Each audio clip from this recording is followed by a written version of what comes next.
Hi, this is Linda, and in this screen recording, I'm going to show you how to set up breakout rooms. If you are on your own Zoom account, you will need to turn breakout rooms on in the Zoom settings. If you are teaching on a Beaverton Literacy account, that has already been done for you. So I am in my classroom with 4 students, and I want to set up breakout rooms.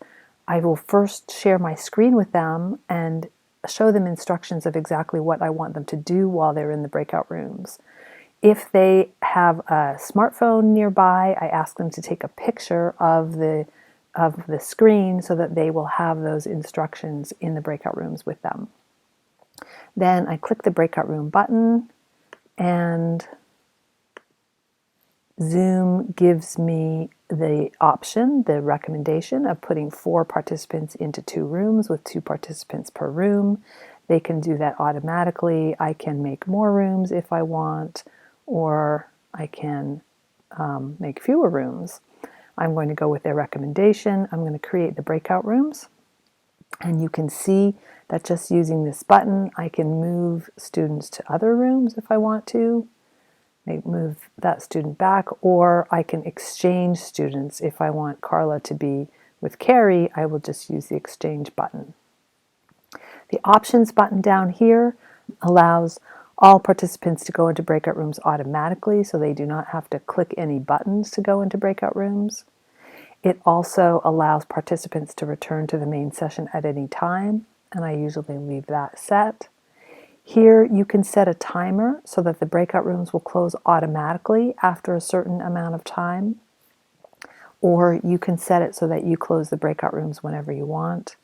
And you can set a countdown timer so that when you close the rooms, students get a countdown of a certain number of seconds before they get shuttled back to the same room.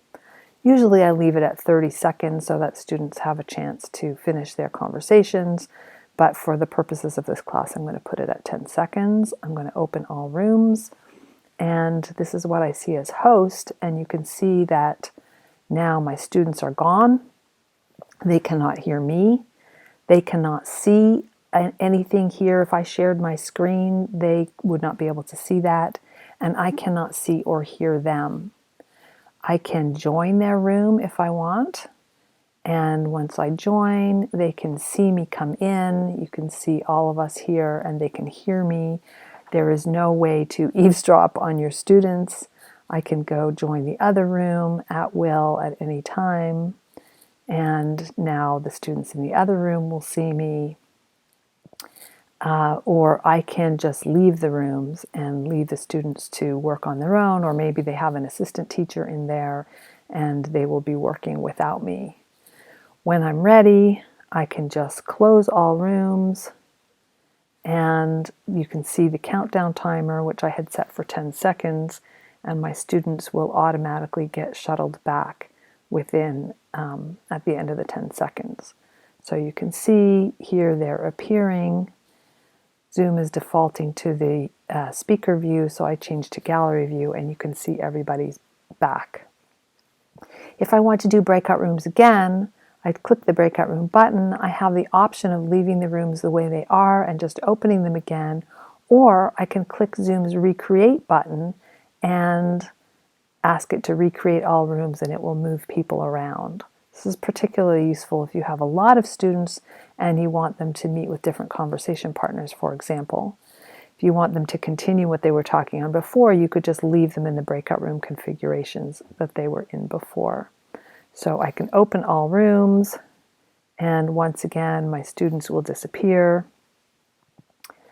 into their rooms and I'm left alone, which can give you a little bit of a break during class.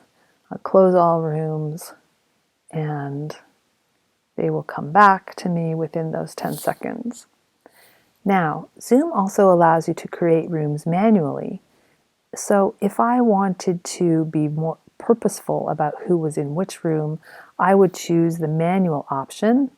I would create the breakout rooms, and here it creates the number of rooms I specify, but it does not put any participants in them. And I could click assign, and I want David and Carrie to be together, and then for the second room I want Reem and Carla to be together, and then I open all rooms. And then the students disappear again.